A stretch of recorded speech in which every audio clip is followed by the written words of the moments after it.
America, eventually becoming a professor at Brandeis and University of California, San Diego. Marcuse labored to finish the intellectual work begun by Horkheimer, Adorno, and Fromm in the 1930s.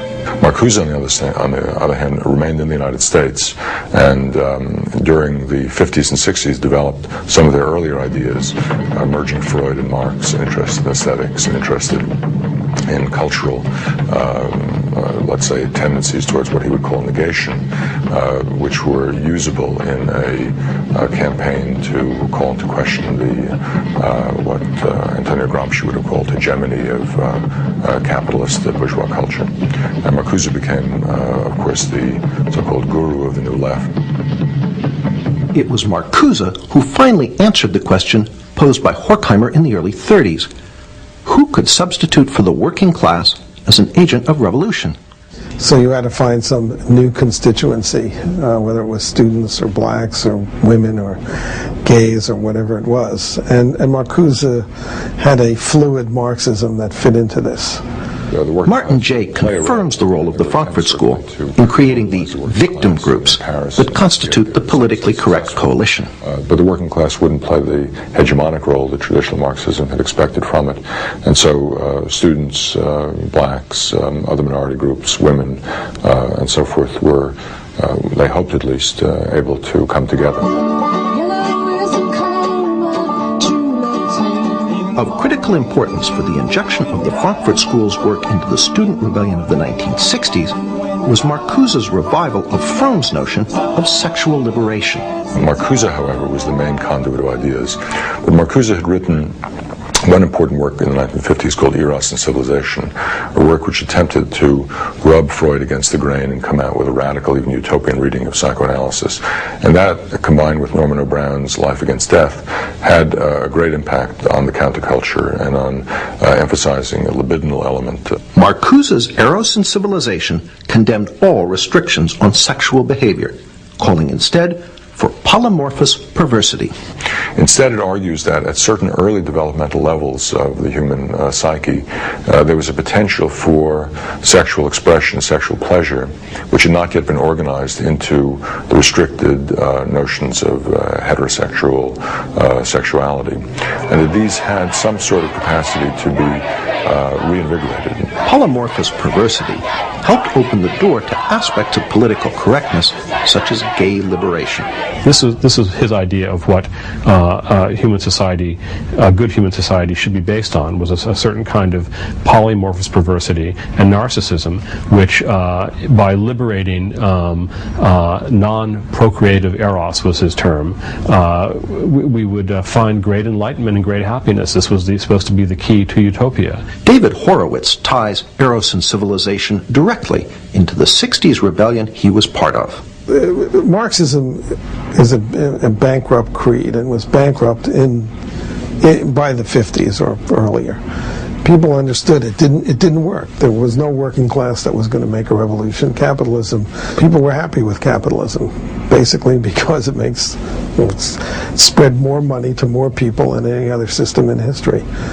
So they tried to find other sources of revolutionary energy, and one was the idea of sexual repression on the 60s. I mean, it was a way of, and people always think up complicated theories to, do what they want to do. People wanted to do a lot in the 60s, so Herbert Marcuse, gave them the intellectual justification for having a lot of sex with a lot of people, a lot of the time. That's what Eros and Civilization, that's the title of his famous book on it, is about. Marcuse is also the source of one of political correctness's most notable characteristics, its total intolerance for any viewpoint but its own.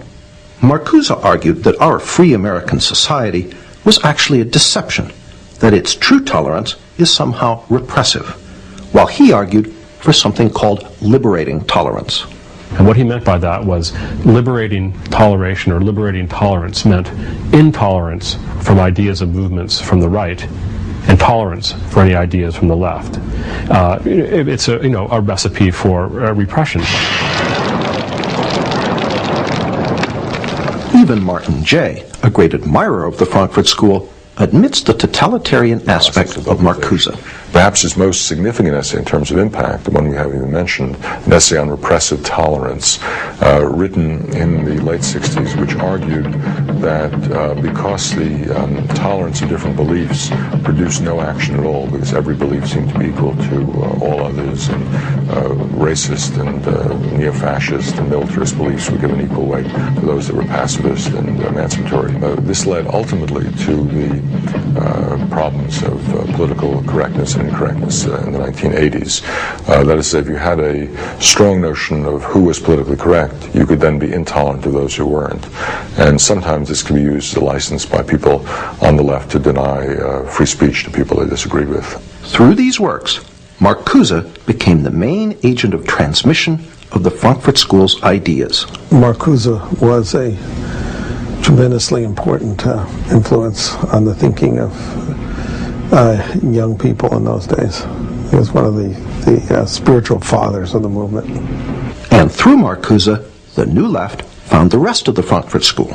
And then in the 1960s, they were rediscovered by students who looked back at the work they'd done and rediscovered a source of a non-traditional, non-communist Marxism, which they found as an inspiration for the student movement in the 1960s. Jay pays Marcuse the ultimate compliment as a revolutionary. He became a kind of celebrity. I mean, in Paris, there were banners that said Marx, Mao, and Marcuse. So he was, luckily because of the alliteration up there with a couple of pretty heavy hitters. And the consequences of the Frankfurt School's work now engulf us all. Martin Jay pays them due credit. Well, it's fascinating. If you compare them with other figures from the so-called Western Marxist tradition, they are perhaps more alive than virtually anybody else. Roger Kimball, although coming from the opposite political perspective from Martin Jay, agrees. The institution of the ideas of radical multiculturalism in the academy and what you might call its enforcement wing, namely the ideology of political correctness, testify to the vitality of some of those ideas, some of the ideas of the Frankfurt School. We asked former New Left leader David Horowitz what the members of the Frankfurt School, Horkheimer, Adorno, Marcuse, might think if they could come back and visit one of America's politically correct campuses today. Well, I'm sure they would be